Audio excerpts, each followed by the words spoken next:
Welcome back to the show. We got a great one lined up for you. Somebody roll that beautiful intro.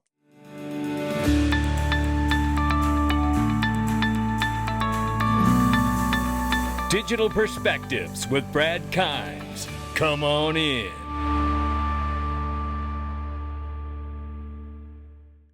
Welcome back to the show. You can follow us on X, YouTube, and digperspectives.com for exclusive content. Right now, you can join us in the Freedom Zone. Click the join button under any title of my videos, or join us in the description box on the Patreon, either YouTube or Patreon Freedom Zone. For less than the cost of a cup of coffee, you get all my daily videos with zero Google ads. It's worth the price of admission right there, not to mention all the extra content that we're getting into inside of that group. Join us inside. Come on in. Let's take a look right now as it's $2.7 trillion market cap for crypto. The market's off 3.5. You're going to want to see this video. Bitcoin 81,700, Ethereum 1,700 plus. XRP now $2.06. We're off 3.2 on the 24 and 3.1 on the 7-day.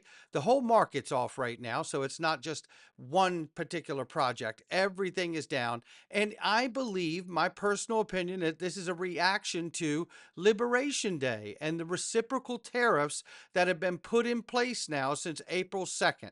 And the markets are going to take some time to adjust, react, settle in, and then start to come back. And that's okay. Short-term pain for a long-term gain. The way I look at it is think of somebody who is overweight and needs to get healthy. Well, they have to start working out and sweating and lifting weights and running and all of the things that just really tax you, and you're wiped out every day when you first start doing it.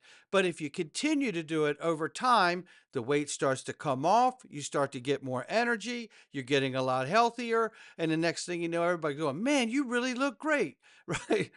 Which is, it's no different for a country. It's no different for a country. We've become very, very obese as a country, literally food obese, but also fiscally obese. So there it is. I'll kill the analogy right there. I'm not going to try to do it through the whole video. Nonetheless, we're sitting at 205. Raging to 216. We'll keep an eye on it. Let's get started right here. Oh, let me tell you. Oh, I like this video I got for you today. Mark Udea, acting chairman of the SEC, has officially launched a full internal review targeting past staff statements, starting with Bill Hinman's 2018 Ether speech. Hello. Give Michael Branch a follow. Shout out to my Tennessee brother. Mark Udea ordered a full SEC review targeting Hinman's 2018 Ether speech and related crypto guidance. The review includes 6 other SEC documents from 2020 and 2022 tied to crypto regulation. Bill Hinman gave ETH a free pass while ignoring ethics warnings and meetings with ETH-linked partners. And he got $15 million and was told to give it back, and he never did. Yeah, we'll get to that in a minute. DAI says here, looks like the SEC is about to address Bill Hinman's intentionally vague Ethereum free pass speech. It was intentionally designed to distort the crypto market in favor of Bitcoin and Ethereum. We haven't seen the real market yet. He's absolutely right.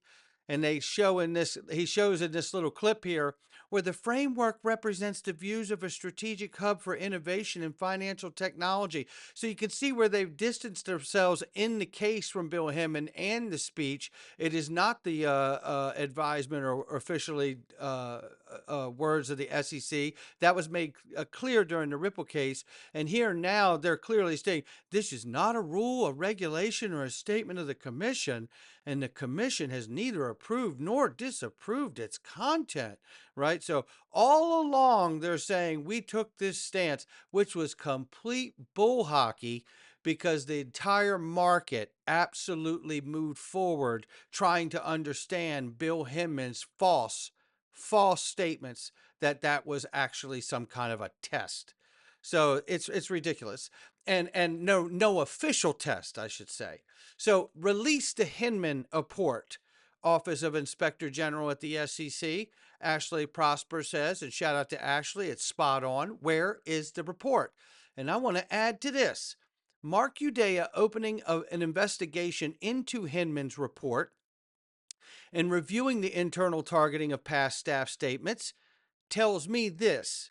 Now, I know we don't have the IG report on Hinman, but Mark Udea does. He's the acting chair of the SEC right now. So what's that tell you? ETHgate is real, and the SEC is now investigating the very speech that Charles Gasparino from Fox Business continues to reference as an actual test, like the Howey test.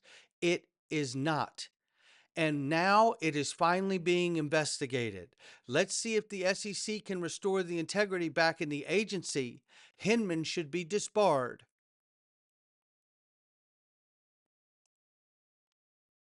Oh boy.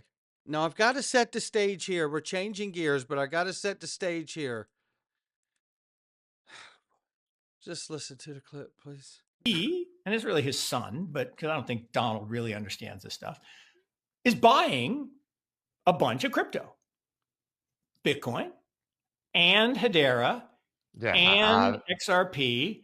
A bunch of things that might be approved for ETFs next year. Shocking how that works. Right. And they're talking about exempting American coins. What the fuck does that mean? From capital gains. From capital gains. So, well, what it means, Mark, it means that while you're so cavalier, as Scott and Mark are both really participating in such a cavalier, arrogant delivery that they've got this all figured out, that there's some, inference with their energy here and their attitude that something's wrong and being manipulated here, right? Let me tell you something. These two guys here can say whatever they want. Bitcoin is the largest meme coin on the planet until you're able to fix it from 7 to 10 transactions per second. And if I held the majority of my portfolio in Bitcoin, I'd have a little more humility. That's what I would have. But you don't have to. Show the world who you are. But I'll say this. There are a lot of people who don't understand what the legislation is going to do for XRP and the XRP ledger. But they're about to. They're about to. And you better get your ass busy with your little Bitcoin friends finding some use case for Bitcoin. Because when the rest of the market has price driver of utility, you're going to bet your bottom dollar you're going to wish you had some Bitcoin that had some use case instead of people just holding it. Like marbles they liked as a kid, right? Or a fancy baseball card that you really cared for. What's the difference? Look, here's the funny part about all of this. Pierre Rochard, who's a Bitcoin maxi, Bitcoin is going to save the financial system. At 7 to 10 transactions per second, Pierre, I suggest we go get a box of flashcards after that's over. What are you talking about? You want to get this thing, Bitcoin, on a level where it can perform and actually be considered for any kind of payments, where you're not waiting up to an hour or more, which I have done, by the way. I'm not guessing at any of this, or be charged over $4,000 to move a $60,000 Bitcoin, which does not make a solution for the future. But you could put all the mined Bitcoin on the XRP ledger and move it in about 3 seconds. You're welcome. See how open arms we are? I even feel like Jack Dorsey, who made this post turning Michael Saylor into an XRP coin, shows me what the answer is. XRP Ledger, I believe, is going to be a super highway for digital assets. And I think it will play a massive role along with a handful of other protocols in the US market infrastructure in the new digital on-chain economy. And if everything runs on the ledger, Bitcoin could be used for payments, but not by itself. Then we had this conversation the other day about a gratis vendor. Ripple may gift XRP Ledger to the US government by becoming a gratis vendor, or XRP. A gratis vendor is an approved entity that provides a product or service to the federal government at no cost rather than selling it. Think of that for a moment. Think of the advantage that Ripple could gain by gifting the XRP Ledger and XRP to the US government. All you got to do is to give us all the business of tokenization. Then they'll take care of everything else on the back end with the fees and the burning of the fees and the gas and then the bridging of the token to make better pairings and faster network. Listen, you know, who knows what's coming here? But I tell you what, I think this is something to think about. You know, when you think about this idea of a gratis vendor and giving technology, a software to the government at no cost, but Ripple will make tons of money if they did that because they're tokenizing people and all of their products in the traditional market onto the new digital on-chain economy. They'll make a ton of money from that. Why wouldn't they do something like that? This is just one more avenue that we could see something take place here. This is so exciting to just try to see how this may unfold as it's happening. It's really quite remarkable that we get to witness something like this taking place. Let's keep moving. Gratis vendor. Could Ripple donate the software to the US government and then yield all the benefits of tokenizing the world onto that US government ledger? One thing's for sure, the BRICS countries have built their own international payment system to move away and relying on the US controlled systems like SWIFT and the US dollar. This is the catalyst that forces the United States to move forward. They do not have a choice. They've got to come up with a solution because BRICS already has one. Now, we played this clip of the U.S. Treasurer Scott Bessent talking about a new grand global economic reordering, a new Bretton Woods. And we've heard all this stuff before, but I want you to listen to the clip again to level set, and then I'm about to pull something up that's about to blow your mind. I think as an economic historian and someone who's been in markets for 40 years, I actually think I'm starting to look like it now. I think we're also at a unique moment geopolitically, and I could see in the next few years that we are going to have some kind of a grand global economic reordering. There's something on the equivalent of a new Bretton Woods, or if you want to go back, like something back to the steel agreements or the Treaty of Versailles. There's a very good chance that we are going to have to have that over the next 4 years, and I'd like to be a part of it. I've studied this. I think it's kind of a unique skill set. I think. There you have it. Well, take a listen to this. He said some things. Words mean things. He said Treaty of Versailles, Bretton Woods, a grand global economic reordering. Want to see what the next 4 years are going to look like? Check it out. I plugged it into Grok 3. Looking at Treaty of Versailles in relation to the potential new monetary system over the next 4 years. This is what the Secretary of Treasury just talked about. I just plugged it into Grok. Requires considering historical lessons in current global economic trends. The treaty itself didn't create a monetary system, but exposed the fragility of the gold standard and punitive economic policies. Well, isn't that interesting? Exposed the fragility of the gold standard. And what are we about to see? We're about to see an audit at Fort Knox on all the gold. And again, we've talked about the fact that the gold may be there, but it may be that we find out that the same bar of gold's been sold 2, 3, 4, 5 times over. And that would force a repricing of gold. Influencing the creation of Bretton Woods system in 1944, which gave us currencies like the US dollar and gold and the US dollar at Bretton Woods as the world reserve currency.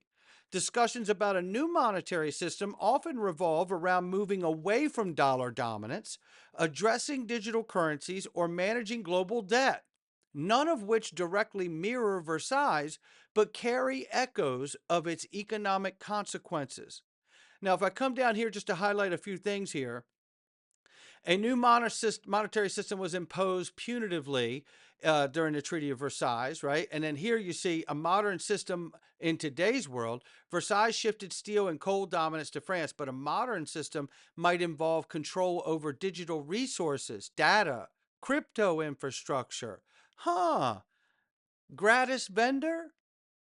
donating software to the US government and then getting the benefit of doing all the tokenization for the traditional economy of the world onto that ledger, Ripple could make a ton of money. A green tech, which the XRP ledger is, reshaping economic power, which an XRP ledger would do.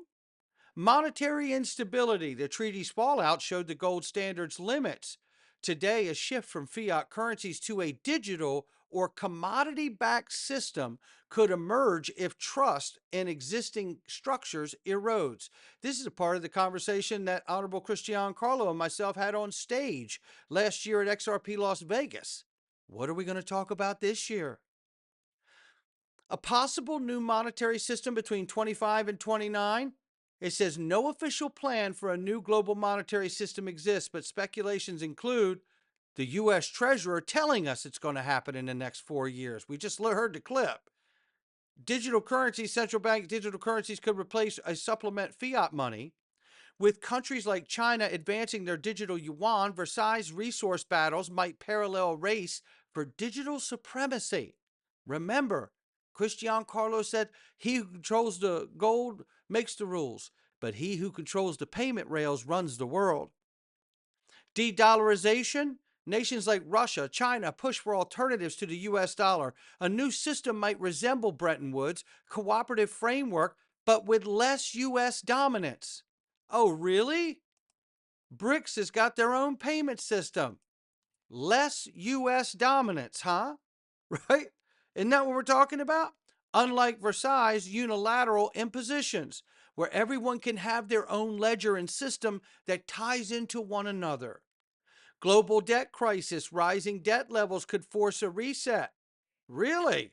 Akin to post-World War I reparations debates, but focused on sustainability rather than punishment.